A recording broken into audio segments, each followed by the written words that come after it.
This wine is made with old vines. In the 1968, there was a big earthquake in the area of La Valle del Belice, which destroyed everything. This land was completely abandoned. But the first thing, after a few years, that people decided to do to go back to that part of Sicily was to plant again their own vines. The return to this part of Sicily was possible to realize through the wines. Welcome to Wine, Food and Travel with me, Marc Millon, on Italian Wine Podcast. Listen in as we journey to some of Italy's most beautiful places in the company of those who know them best, the families who grow grapes and make fabulous wines. Through their stories, we will learn not just about their wines, but also about their ways of life, the local and regional foods and specialities that pair naturally with their wines, and the most beautiful places to visit. We have a wonderful journey of discovery ahead of us, and I hope you will join me. Welcome to Wine, Food and Travel with me, Marc Millon, on Italian Wine Podcast. Today I'm delighted to continue a special sub-series that highlights the winners of the prestigious 5-star wines and Wine Without Walls competition that took place in April, just prior to Vinitaly 2024. Those wines that scored more than 90 points were awarded certificates and have been included in the 5-star Wines and Wines Without Walls 2025 book, while the very best wines in each category were singled out for special awards. Today we travel to western Sicily, to Mazara del Vallo in the province of Trapani, to meet my guest, Cristina Genna, who is the marketing manager of a large and important cooperative winery, Colomba Bianca, which won the Wine Without Walls Award for Best Organic Red Wine for its Sicilia DOC Nero d'Avola Vino Biologico Resilience 2022, which earned 95 points. It's a huge achievement, so many congratulations to you, Cristina, and to all at Colomba Bianca. How are you today? Thank you, Mark. I'm very excited to have the chance to talk with you this morning. And I'm fine also because it finally rained in Sicily, so the air has cooled a little bit and I can breathe. So Oh, I'm very well. oh, good.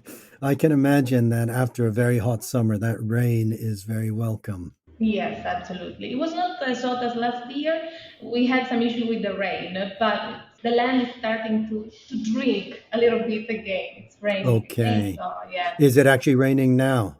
No, no, now no. It rained the whole night, quite heavily, so it's raining. Okay. Well, Christina, just to help our listeners who are located all around the world, I know that you have wineries in lots of different places, and we'll discuss that a bit later. But Yeah. can you describe where you are in Western Sicily, in Mazzara del Vallo? It's a town I know. I've loved visiting there. I've loved going to see the dancing the satiro, this beautiful Greek sculpture discovered from the seabed. But tell us Yes, a little bit about where you are and about the wineries that or the vineyards that you have in this part of Sicily. with great pleasure. Colomba Bianca is a cooperative which is located on the west side of Sicily, as you said, and it's spread all around more than 7,000 hectares of land. So basically, we have the chance to be near the sea on the area of Marsala, Mazzara, also near Trapani, and a little bit on the inside of the land, so on the hills and on the mountains.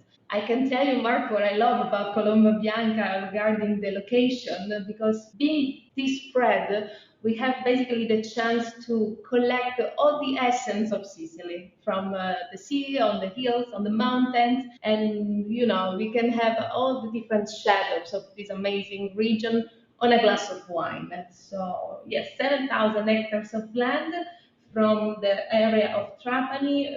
Many are the cities where Colomba Bianca basically is present. Salemi, Vita, Marsala, Mazzara del Vallo. It's a big trip.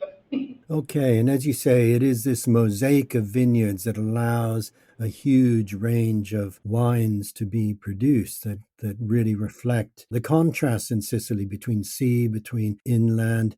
Now, we're in, as you say, Western Sicily, an area that has been associated previously with the production of Marsala wine, and a lot of the vineyards that I'm sure the growers who are members of the cooperative have would have in the past maybe sold those grapes to be turned into Marsala. Is that right? Marsala is a fortified wine, which, as the name suggests, is produced just in Marsala. We produce basically all the varieties of grapes from Sicily. We have from the Grillo, Catarratto, Nerdabola. We have all the different kind of varieties which we use to produce all kind of wines, but not Marsala. Marsala is something that it's not in the Colomba Bianca's portfolio. Yes, no, I understand that, but what I'm saying is the cooperative has helped to transform this part of Sicily Absolutely, that yes, previously may have been more concerned with production of Marsala, but exactly. now this range of outstanding table wines is being produced. Now, Colomba Bianca is also one of the largest organic wineries in Europe, and this is something that's been in place for more than 30 years. Tell us a little bit about organic and sustainable viticulture. Yes. Basically, Colomba Bianca started its own production on the 1970s. This is the year when Colomba Bianca started its own activity. We started producing bulk wine if you consider that Trapani's province is the one with the biggest amounts of vines of the whole Europe. So basically, wherever you go, you can see amazing hills covered of vines. Finally, on the 80s, Sicilian people understood the potential of our own grapes and we started battling it. So we started this operation to give value to our own product. In the same time, we had some leadership which was enlightened basically because already in the 90s we understood that in Sicily we had the chance to basically produce organic wines very easily. Here the land is blessed by the boss here, our president says that Sicily is blessed by God because it's very easy basically to obtain great wines already from the vine. So there's not the need to interfere too much with the production. The organic paradigm of production is easy to keep and it's something that leads our way of action. It's our mission, it's our value to be sustainable, to respect the land. This idea of sustainability and respect is reflected not just into the way we produce the wine, but also on the way we deal with our farmers. Basically, Colomba Bianca is a cooperative, so it means that it doesn't belong to any private owner. It's composed by more than 3,000 people. So it's basically 3,000 family which make this winery something big. For us, it's a mission. It's something very pleasant to give our energy to create wealth on the territory. So why I'm saying that, going back to the sustainability and to the respect of all the elements that compose this part of land. We basically work with the aim that our farmer receive the right compensation for the work. So this way of action adds dignity to the Sicilian agriculture and to the wines which express at best our territory. So it's the idea of sustainability that goes from the environment to the treatment of people, and we try to respect all the variables that are behind the viticulture, from the land to the people, which are the heroes behind every bottle of wine. So this is our way of work, our idea behind every single sip of wine inside a glass. Okay, that's a beautiful way to really describe this cooperative ideal and cooperative mission. A cooperative made up of 3,000 members and working together, and the aim being to produce sustainable and excellent wines, Yeah. but also to make sure that the members themselves receive fair prices and can make good living as well, rather than a company that's just driven by profit. Yeah, exactly. And we believe that organic is it's not just the future, it's already the present of Sicilian wines. At the moment, the organic production is the 25% of the total production of Colomba Bianca. Of course, our idea is to make this number as big as possible. It's a little bit complicated. It's tough because of the climate conditions. It's a challenge for us. But Sicilian people has shown to be resilient over the time. We take the challenges and slowly, slowly we try to find solutions. There are many challenges on the productions, of course. I imagine so. And I think one of those challenges must be the extreme temperatures that have been coming through climate change. Have the growers and has the cooperative found that the sustainable and organic methods of farming actually help in the more extreme conditions? Well, Mark, Sicilian weather has always been very hot. Of course, lately we are recording some increase in the temperature, but most of our varieties, see the Grillo, the Catarratto, develop on their own DNA some strength that allow them to be strong also when there is some lack of water and a little bit of, and also the hot weather. Of course, we need to monitor the changing on the land, and that's the reason why Colomba Bianca started a collaboration with the University of Palermo from already 12 years, where there is a team of students, professors, and also technicians that go on the land and check, keep on a very focused eye on all the changes of the land. And together with the university, we are studying some solutions to deal with already the present challenges and especially the future ones. It's a process that is already on, so we need to stay very careful and focus and not to be to follow the destiny. Sicilian people in the past, we followed our own destiny. No, now it's time to work, to study and to find solutions. And that's what we are doing, not alone, but together with people who are masters in that. Okay, that's really, really interesting to hear. Now, Christina, let's turn to some of the wines that Colomba Bianca produces. Yes. In a minute, we'll shine a spotlight on your award winning wine, the best organic red wine. But introduce us to a few of your flagship wines, some of the wines that our listeners might be able to find, wines that are available internationally, wherever in the world they might be. Yes, we started just being present on the Italian, actually at first just on the Sicilian market. Then the Italian market was something was very appealing and answered well to our goals. Now Colomba Bianca is present worldwide. We are in the US, we are in South America, in Mexico, we are in Chile, we are in Brazil. Europe, oh my God, we have so much fun on the expert department because we are basically in the whole countries of the European Union, and this gives us the chance to talk about Sicily more, to make people dream about this place. Our idea of the Sicilian wine is that basically when you drink a glass of wine, you can fly, you can travel, stand still, and just having the perfumes of the land inside the glass. So we go in Bulgaria, Portugal, we go in the North countries, and we give this taste of Sicily.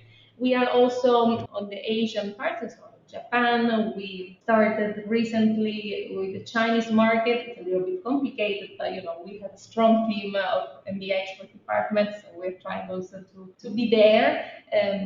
We are willing to take more challenges and spread even more. At the moment, yes, our main one is the European market.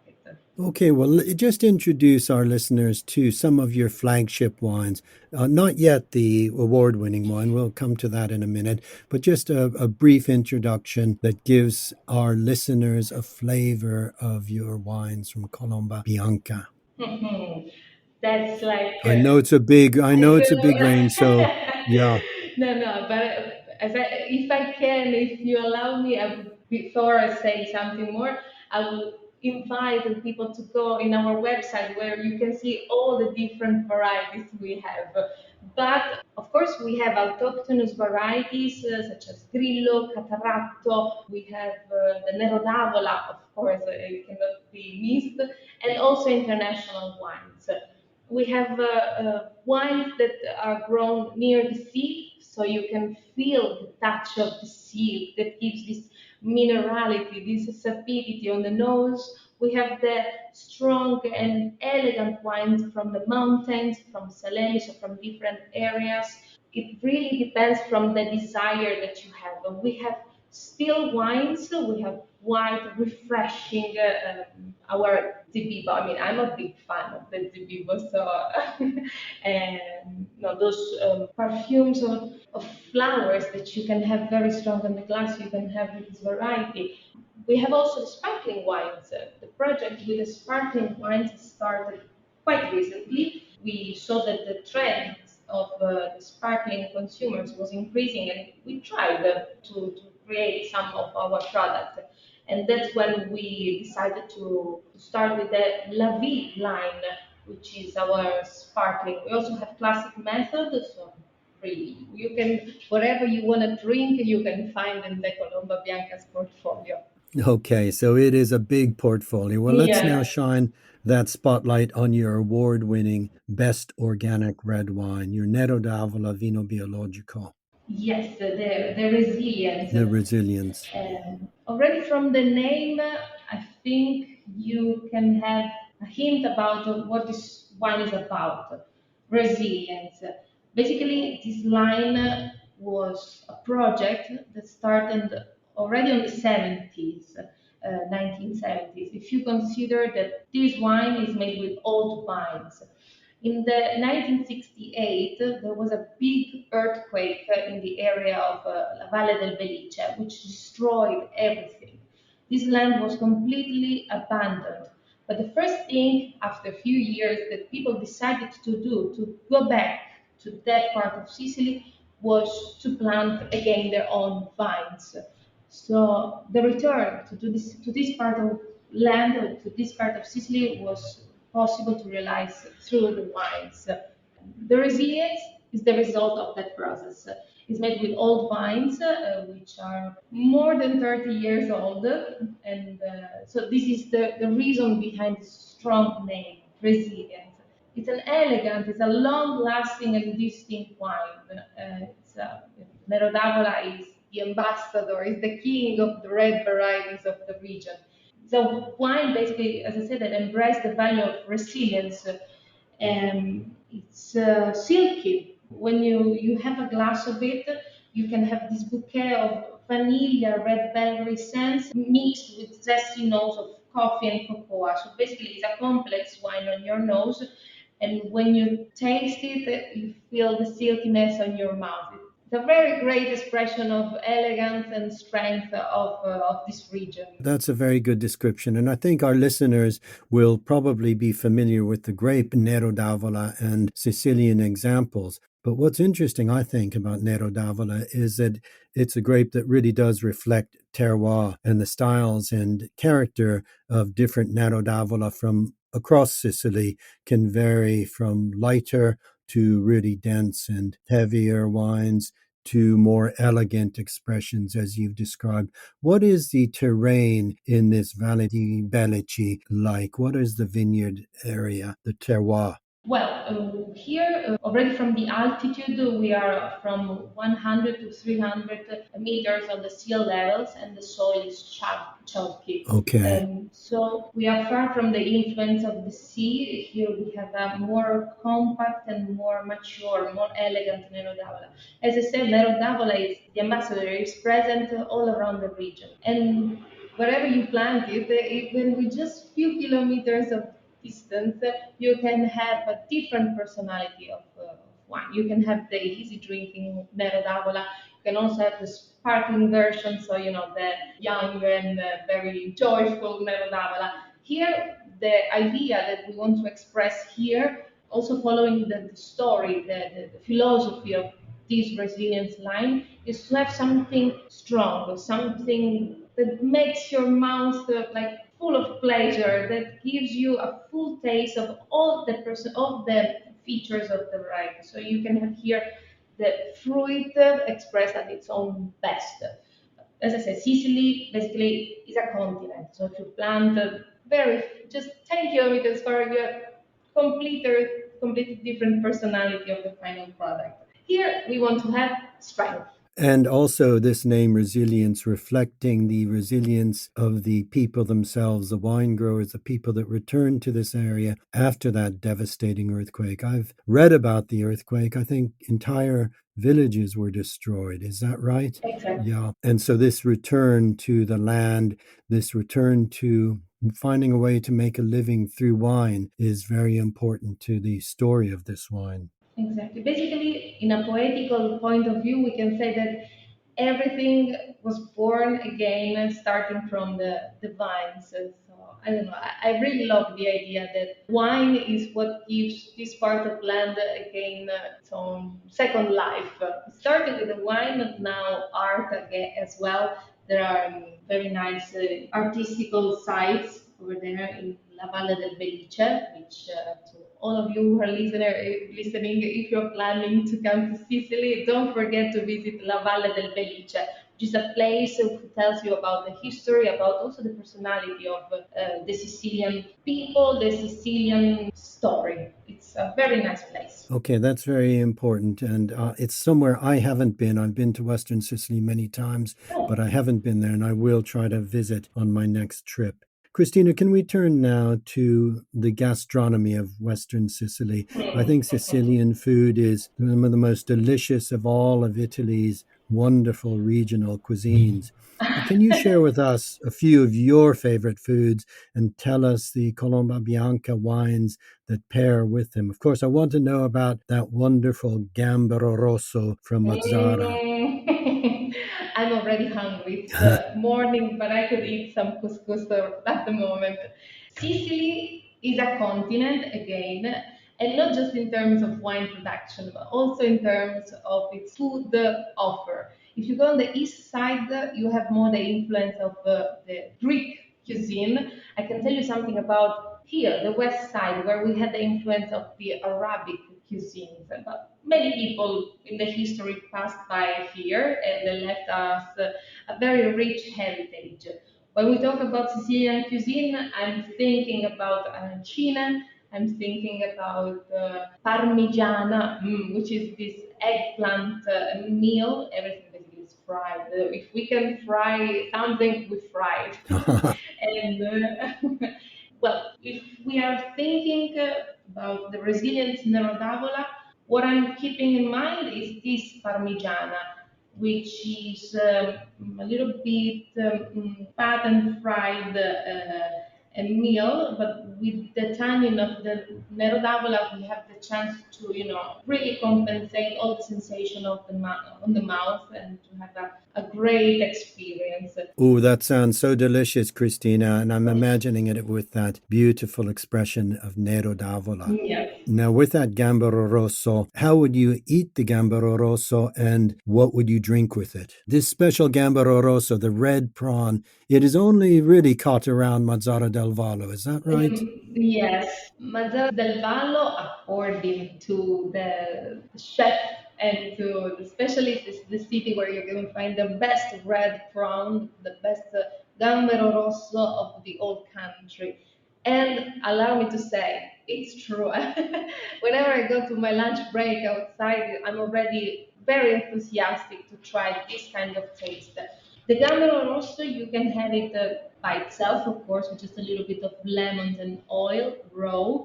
But what I love is to have it in the couscous, which is a very old and identitary meal of this part of Sicily from the Arabic heritage, which perfectly pair with the grillo.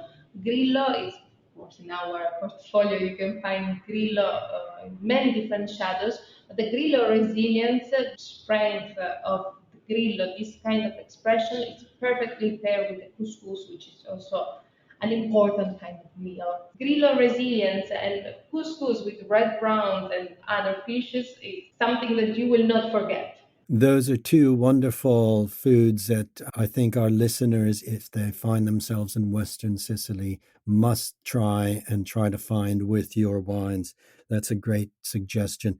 Christina, finally, can we turn to wine hospitality? Does Colomba Bianca have facilities for welcoming visitors? Unfortunately, at the moment, no, but we are already planning to do that. We are working with architects and many different professionals to have this kind of service.